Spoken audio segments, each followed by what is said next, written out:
But this was such a Stan Bowman trade, I think. It's selling the future for the present. You saw it happen with Brandon Saad. You saw it happen with Artemi Panarin, involving Brandon Saad again. You saw it happen with Teuvo Teravainen, who they traded to Carolina just to get rid of Brian Bickle's contract, I believe. One of the worst deals ever, and there's a lot of them that he made. Yeah, that one's horrible. Phil Deneau, another...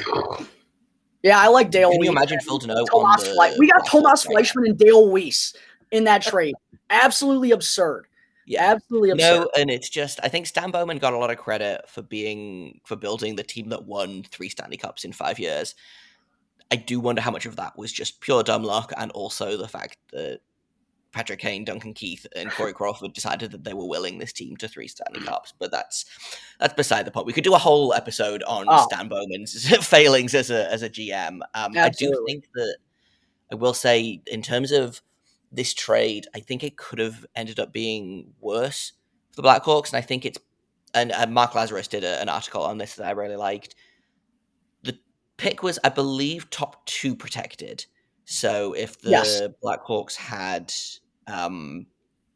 picked in the first two picks of this draft, the pick would have reverted to a 2023 first-round pick, unprotected. And when you look at the talent in the next, like, this was a stronger draft than the 2021 draft. The 2023 draft, by all accounts, there are 8 guys that could go in the top 3 of the draft. I mean, you've got the Connor Bedard, you've got Mishkov, you've got Fantilli. Like, those are the guys that can change a franchise. And you can just imagine if the Blackhawks had ended up picking top 2 in this draft, picked up, I don't know, Logan Cooley or Juraj Slafkovsky or Shane Wright. Those are phenomenal players, but I don't think that they take the Blackhawks out of being a lottery team next season. And so, yeah, it sucks to give up that 6th overall. It sucks to give up David Jiricek, who I think is going to be a very, very good defenseman in this league. But you have, by doing that, protected the possibility of a Connor Bedard or a Mishkov or a Fantilli, all 3 of which I do genuinely think could be the next franchise player for the Blackhawks. Yeah, the 2023 draft is going to be a big one for the Blackhawks. They currently have 2 first-round picks, but I think they're going to wind up with 3 or 4, honestly, especially if Jonathan Toews and Patrick Kane aren't going to be finishing the season in Chicago. So, yes, somehow a lot of Blackhawks fans are going to be listening to this and being like, it could have been worse. Yes, it actually could have. A little silver lining in this trade is... Yes, it actually could have been if you somehow wound up with Shane Wright, then you wouldn't be in the mix for Connor Bedard. Yeah. And I think giving up, especially because I think the Blue Jackets are going to be pretty good this season, I can't see them picking in the top 10. If they turn around and make the playoffs and then end up getting Connor Bedard anyway, like, that would have been, I think, that might have been the end of many, many Blackhawks fans, just completely. Yeah, that would have been a real cherry on top. But I definitely wanted to ask you a couple questions about Adam Boqvist and Cole Sillinger as well. One thing I noticed with Cole Sillinger too, 16 goals this season, all of them were scored at even strength. As an 18-year-old, that is damn impressive. I mean, to not just be pot and power play goals when he's being set up and that's, padding the stats a little bit. No, 16 goals at even strength as an 18-year-old is wildly impressive. And I think that was kind of what the Blackhawks liked in him as well, that he was one of those players who had the game to be ready early. Maybe he's not going to be an offensive wizard like a top pick would be, but it seems like he has a well-rounded game. He's a bigger kid, correct? I'm trying to recall. Yeah, he's about 6'2", I think, and pretty stocky. I don't know his weight off the top of my head. I remember him having the frame to be ready to play in the NHL fairly early. So, yeah, it would be nice to have him in the prospect pool. But what I wanted to ask you about Adam Boqvist too, he actually had, out of his 11 goals that he had this year, 8 of them were at even strength as well. We know the offensive talent is there, and I'm sure you were probably falling in love with it when you saw the goals that he was scoring this year. But the biggest question that Blackhawks fans had about him is he ever truly going to be a top pairing defenseman? Now, I know it's a little hard to gauge at 21 years old, but when he was in Chicago, there were some concerns about the defensive ability, and he's not a bigger guy. He doesn't have a big frame, 5'10", 5'11", and defense has never been the name of his game. And I think that was kind of, the concern about taking him at 8th with the 8th overall selection like the Blackhawks did. Will he ever truly be a top pairing guy? What is kind of your opinion on that after seeing Beauquist in his first year with the Blue Jackets? It's really interesting, and I think the interesting thing is you've got to look at the defense of the Columbus Blue Jackets. It all runs through Zach Werenski, and previous to that, it was Zach Werenski and Seth Jones. They were the top pairing. Zach Werenski was the offensive guy. Seth Jones was the kind of more well-rounded two-way guy. It's kind of flipped a little bit. Zach Werenski has had to be kind of that two-way guy. He's had to be more of a defensive guy. I don't think his offense necessarily suffered for that, but it does mean that it does open up that role of guy that doesn't necessarily have to be the best defenseman. We can put him out there. He can go and score even strength, and that's what you saw. Is you saw Adam Boqvist just being all over the offensive zone, like skating behind the opponent's net, like a true rover in hockey. And it's really, really fun to see in terms of him being a top pairing guy. And again, I don't think we need Adam Boqvist to be a top pairing guy.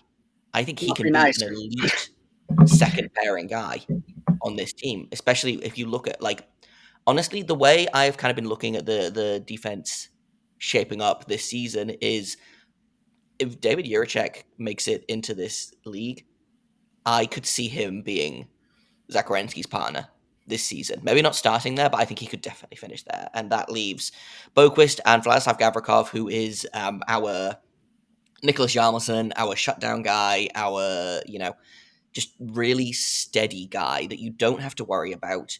Put Beauquist with him. Let Beauquist go and do his offensive magic and, dance around people and score these beautiful highlight reel goals. Put him on the second pairing. Shelter him from those tough top-line minutes that Werenski's going to get, and I could see him being a 20-goal scorer for this team. And that's kind of funny because we talked earlier about how expectations can change people's view of players. If Adam Boqvist doesn't have to be a top player or top pairing defenseman in Columbus, I feel like that takes a little bit of pressure off of his shoulders. And also the fans can truly just appreciate what he's able to do offensively because he doesn't have to be that rock in the defensive zone. You can use him in a good spot, as you said, on the second pairing with Gavrikov, who knows how to shut things down in his own zone and kind of, I don't want to, this may sound rude, but kind of out of nowhere became like a solidified NHL defenseman. I didn't really hear anything about him coming up until, all of a sudden this guy's playing every day and he's doing a pretty good job. So I feel like that's a very good spot for a young Adam Boqvist to be in, right? Especially you could build the defensive, like he doesn't have to be and won't be the focal point of the defense. In Chicago, he was always the top defenseman prospect. And that, if he's not a top pairing guy, then Blackhawks fans, he was a waste of the 8th overall pick. It changes how people view players given the situation that they're in. And in Columbus, I feel like he's just going to have such a greater opportunity to thrive with what he does well. Like you said, just be a rover out there. He can score from crazy angles. He can make things happen in the offensive zone. And if he's not, a shutdown defenseman or isn't, capable of getting the job done to the highest levels in the defensive zone, you don't have to use him as that. You have other pieces now and coming up in the system for the next couple of years. So I feel like that's a much better spot for Adam Boqvist to be in than it was for Chicago, where he was really looked at as the guy who was gonna, people were hoping that he was going to change the way that the Blackhawks were playing and was going to be this defenseman that he just truly isn't. It feels like he can be the defenseman that he truly is and is meant to be with the Columbus Blue Jackets. Yeah, definitely. I feel like Chicago kind of looked at him as, okay, this is going to be the next Duncan Keith. And unfortunately, it's very, very hard to live up to being the next Duncan Keith, even though he kind of fell off a cliff the past few seasons. We've talked about this before. My brief foray into Blackhawks fandom between 2013, 2015, Duncan Keith at his peak was, I think, the best player on that team.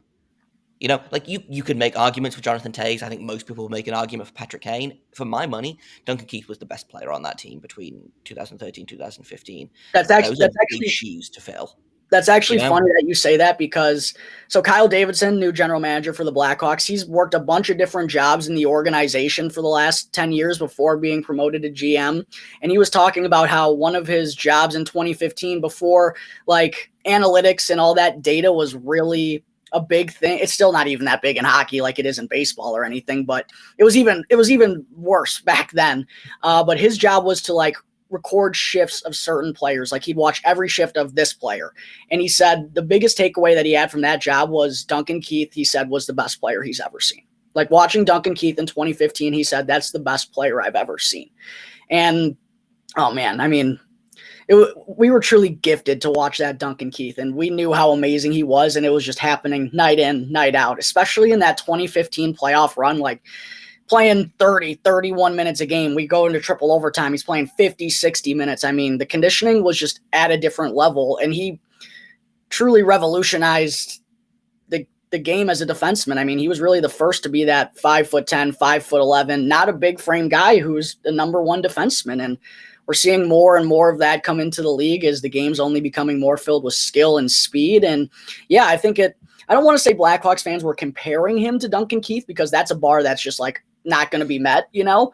But yeah, exactly. The game that Adam Boqvist plays, it was similar to like that great Duncan Keith where the skating is going to take over and he's going to make great passes in the offensive zone, run the power play. And if it didn't happen in 2 years, you know, Adam Boqvist came in at 18, 19, another guy who was probably rushed along, shouldn't have even been in the NHL at that point. Now Blackhawks fans have concerns about his game, even though he's, you know, still a baby. He can't even drink alcohol.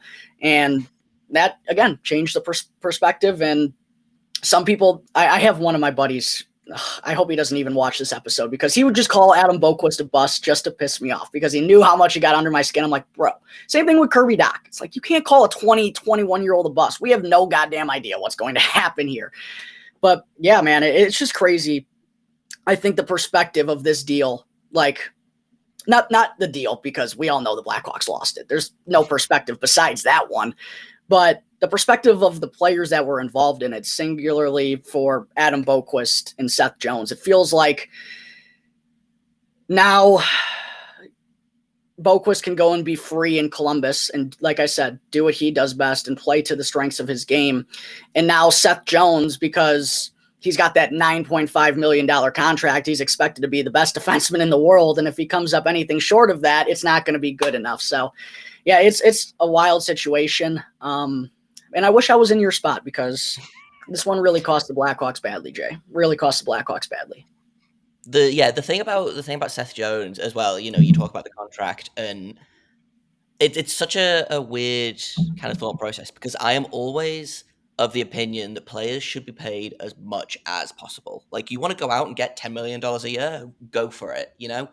Like, I am always on the side of the players. But on the other hand, I do think he's never going to live up to that contract, which is tough because he's a very, very good defenseman. And like you said, you know, what would the people in Chicago be saying if he was making 8.5 a year? You know, that it sounds crazy to be like it's only $1.5 million.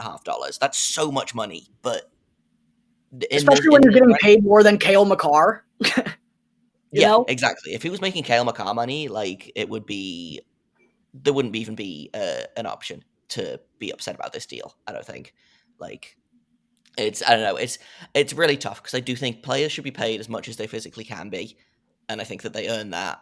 But on the other side, I think it's tough. And then, you know, we're kind of seeing it in Columbus as well. In that Zach Greinke signed a very similar deal. I think he signed for like 38,000 more than per year or some kind of. It's such just a middle finger. Such a middle number, finger. but he's for all intents and purposes he's making $9.5 million. And again, I think we're going to see the same kind of critiques come out of Werenski's overpaid and therefore useless and terrible. And I'm like, no, that's not. A player can be good and still be overrated or overhyped or overpaid or whatever. And I think that's the thing that people struggle with.